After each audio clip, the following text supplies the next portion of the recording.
Very important element in Frank Lloyd Wright is joy. It's almost like this, and there's a lot of emphasis on the fact that he, as a kid, he fooled around with these Fribble blocks. And why is that important? Is that important that on an early age on he already stepped into this mode of maturity? That's almost the impression you get, but I think that's a total misconception. It's about from this childish behavior, this unrestrained behavior, and being able to keep that, to keep this childish joy and this doing these things which you're not supposed to do. Almost the perfect example is obviously when building the Johnson wax, the test column, which they dumped all the weight upon to see if the columns wouldn't collapse, and then the image of him hitting the column with his cane while standing under it, and obviously being in danger, doing things which are not appropriate, going against, maybe it's going against the flow. And flow is an interesting word, because the flow is also the orthodox way, doing what is expected of you, and don't rock the boat. Well, I think Frank Lloyd Wright is all about rocking the boat and going against the flow, and meaning going with a natural flow, and evading the unnatural flow, the mechanical flow, the non-human flow. I don't know, and that's childishness, which should be interpreted as a very positive, very productive thing. Disrupts the regular. It disrupts it, take it for granted, and you see that in all his buildings, because it's like a constant experimentation, always new things, always singularities, never no two buildings are the same. It's never a copy. It's always experimenting, looking, seeing how it adapts to the nature of the environment, but also the nature of the inhabitants. Obviously a lot of beautiful examples, like the Martin House, or just name any, and coming to a highlight in my opinion, in Taliesin West, which gave him all the freedom to do whatever he wanted to do, and it's ridiculous to pick one example out, because they all have their specific meanings, and it's not like a hierarchy of meanings. But that's a very intriguing example of free-flowing architecture, moving with the environment, moving with the space, the smooth space surrounding it, being extremely relevant when it was built, and way ahead of its time. And even now, I think it's still way ahead of the present time.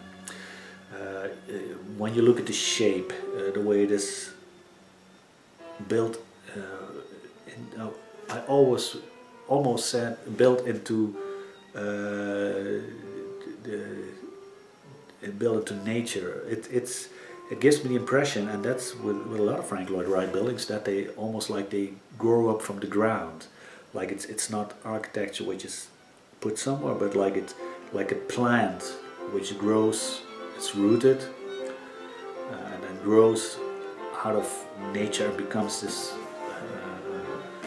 amazing structure, and it's getting the impression and getting the idea that is what is happening. I think says a lot about the impression you can get when looking at it, the way it moves you. This movement, which is very important. As a person, you can be moved by this architecture, but it's also it moves you physically. It makes you want to move, or not move, or rest, or move to a place of rest. Or it's very, very, very.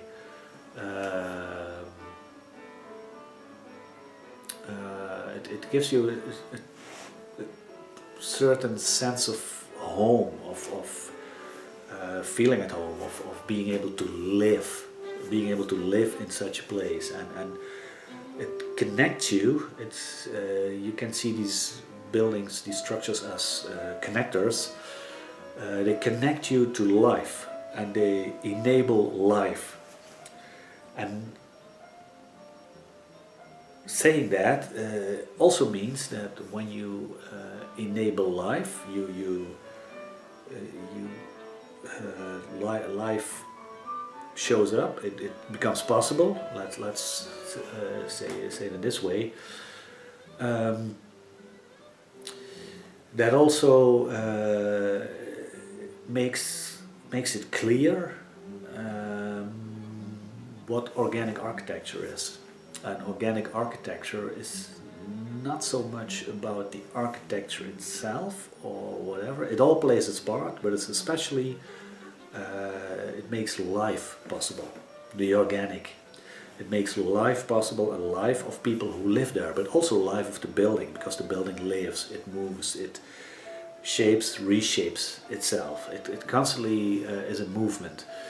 And that goes for human beings as well. And the idea is that it doesn't force movement upon you, but it makes you move in a free way. It's a free-flowing movement, and it also doesn't mean that you have to move, you must move. No, it's like this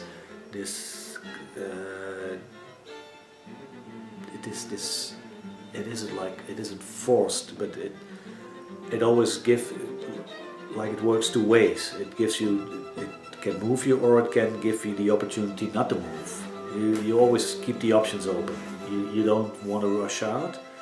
You just want to remain in this building and relax, or if you want to move, you move, and it facilitates this free-flowing organic movements. That's I think that's a very important element, and then it is beautifully visualized, created